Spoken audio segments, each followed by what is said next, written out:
गुप्त मैसेज यहाँ पे रखा गया है इमिग्रेशन की तरफ से। तो वो गुप्त मैसेज मैं आपको पढ़ के दिखाता हूँ कि वो गुप्त मैसेज क्या है। तो ये कोर स्किल लिस्ट किसको अप्लाई होगा?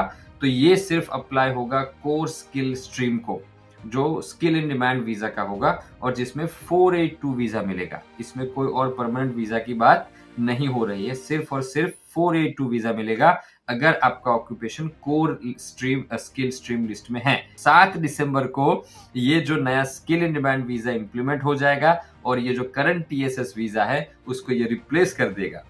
एंड जो रिप्लेस करेगा उसमें 3 पाथवे होंगे, specialist pathway, core skill pathway और लेबर एग्रीमेंट पाथवे। तो उसमें जो कोर स्किल पाथवे होगा उसके लिए ये लिस्ट जो अनाउंसमेंट हुआ है वो लागू होगा। लेकिन सस्पेंस अभी बाकी है। The CSOL, read this with me please read this with me and tell me if I am wrong.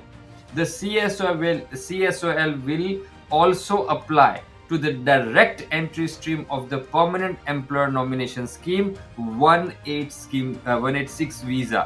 तो ये जो नया CSOL लिस्ट है वो करंट 186 का जो लिस्ट है उसको रिप्लेस करेगा और सारे ऑक्यूपेशन जो ये CSOL लिस्ट में इंक्लूडेड हैं वो सारे के सारे ऑक्यूपेशन अपना 186 डायरेक्ट एंट्री कर पाएंगे।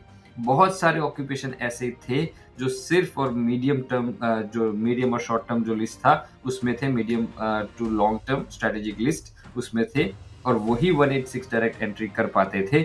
लेकिन this sentence made me so happy and amazed कि ये जो CSOL will also apply to the direct entry stream of the permanent employer sponsored visa 186 direct entry में ये सारा CSOL लिस्ट इंप्लीमेंट होगा।